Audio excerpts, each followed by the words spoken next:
প্রিয় ছাত্রছাত্রী, আজকে আমি তোমাদেরকে এই ভিডিওর মাধ্যমে ক্লাস 9-এর ভূগোলের যে সমস্ত প্রশ্নগুলো দেওয়া আছে 2024 সালের 2025 সালের রায়মার্টিন প্রশ্নবিচিত্র রাতে স্কুল নম্বর 14-তে পেজ নম্বর 466, সেখানে বিভাগ ক, খ এবং গ এর মধ্যে যে সমস্ত প্রশ্নগুলো আছে, অর্থাৎ 1 নম্বর এবং 2 নম্বর প্রশ্ন মানে প্রশ্ন এমসিকিউ এবং এমসিকিউ টাইপসের প্রশ্ন, সেগুলো আলোচনা করবো আজকে এই ভিডিওর মাধ্যমে। তোমরা ভিডিওটা শুরু থেকে সেভাবে অবশ্যই দেখবে।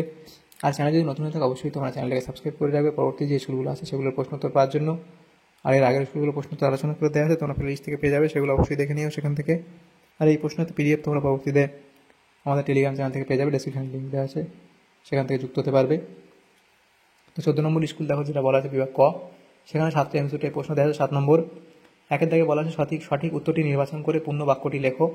এরপরে এখানে প্রথম প্রশ্ন আছে কোনটি পৃথক চিহ্নিত করো। তো এখান থেকে এটা পৃথক হবে এরিস, অপশান সি।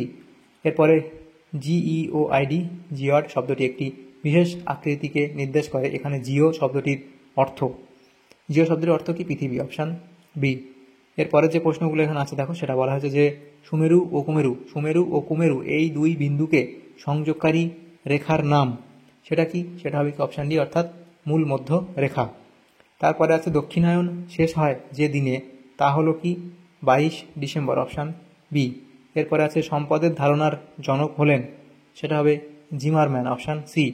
তারপরে আছে এনটিপিসি সংস্থাটি যে শক্তি উপাদানের সঙ্গে যুক্ত, সেটা এখানে হবে কি? তাপ বিদ্যুৎ। এরপরে আছে ভারতের প্রথম পারমাণবিক বিদ্যুৎ কেন্দ্র স্থাপিত হয় কোথায়? সেটা হবে মহারাষ্ট্রের তারাপুরে। এরপরের যে প্রশ্নগুলো আছে দেখো বিভাগ খ, সেখানে যেগুলো বলা আছে 2 দাগের এ, সঠিক বাক্যের পাশে সু ও ভুল বাক্যের পাশে অলেখো। প্রথম প্রশ্ন, মাধ্যাকর্ষণ শক্তির পার্থক্যের জন্য নিরক্ষীয় অঞ্চলের তুলনায় নাতিশীতোষ্ণ অঞ্চলে ঘড়ি দ্রুত চলে, এটা এখানে তোমাদের শুদ্ধ বলা হয়। এরপরে প্রশ্ন, উত্তর গোলার্ধের শীতকাল দক্ষিণ গোলার্ধের তুলনায় 15 দিন কম হয়, এটা এখানে শুদ্ধ বলা হয়েছে। পৃথিবী 1 ঘন্টায় আবর্তনকালে 15 ডিগ্রি পথ অতিক্রম করে, এটাও এখানে তোমাদের শুদ্ধ বলা হয়েছে। তারপরে আছে ভারতের প্রাচীনতম কয়লা খনি ঝাড়খণ্ডের ঝরিয়ায় অবস্থিত, এটাও তোমাদের শুদ্ধ বলা হয়েছে। তাহলে সবটাই ঠিক বলা হয়েছে। এরপরে প্রশ্ন, একটি সম্পূর্ণ বাক্যে উত্তর দাও। প্রথম প্রশ্ন, পৃথিবীর পরিধি ও ক্ষেত্রমান নির্ণয়ের সূত্র লেখো। তাহলে পরিধি সূত্র নির্ণয়ের সূত্র এবং ক্ষেত্রমান নির্ণয়ের সূত্র এটা। এরপরে প্রশ্ন, এবং কোনটা কি সেটা এখানে বলে দেওয়া হয়েছে। এরপরে প্রশ্ন, পৃথিবীর পরিক্রমণ কালকে 4টি ঋতুতে ভাগ করা হয়, এই ভাগের ভিত্তি কি? সেটা হবে কি? ঋতু পরিবর্তন।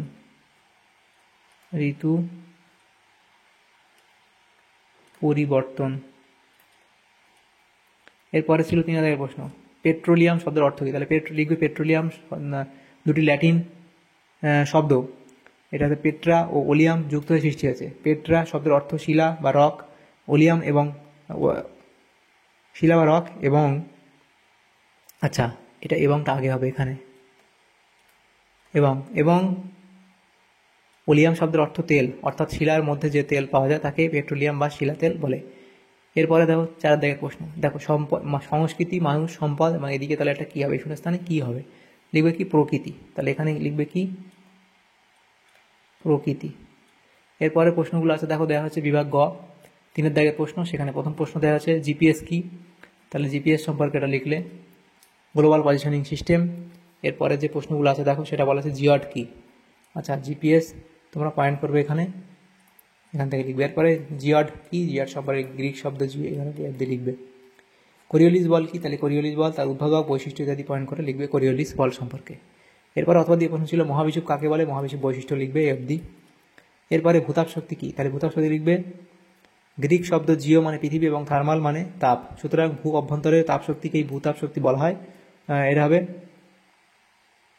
উষ্ণ প্রস্রবণ, গাইজার প্রভৃতির মাধ্যমে নির্গত এই ভূতাপ শক্তি কাজে লাগিয়ে বিদ্যুৎ উৎপাদন করা হয়। এরপরে অথবা প্রশ্ন ছিল সম্পদের কার্যকারিতা কি? তাহলে সম্পদের কার্যকারিতা সম্পর্কে লিখবে এ অবধি। তাহলে এই প্রশ্ন উত্তর তোমাদের হয়ে যাবে। তাহলে দেখো এখানে আমাদের যে প্রশ্নগুলো ছিল ক্লাস 9-এর 14 নম্বর স্কুলে ভূগোলের যে সমস্ত প্রশ্নগুলো ছিল বিভাগ ক, খ এবং গ এর মধ্যে, সেগুলো আমরা আলোচনা করলাম আজকে এই ভিডিওর মাধ্যমে। সমস্ত প্রশ্নের উত্তর বিভাগ ক, খ এবং গ এর 1 নম্বর 2 নম্বর প্রশ্ন মানে প্রশ্ন।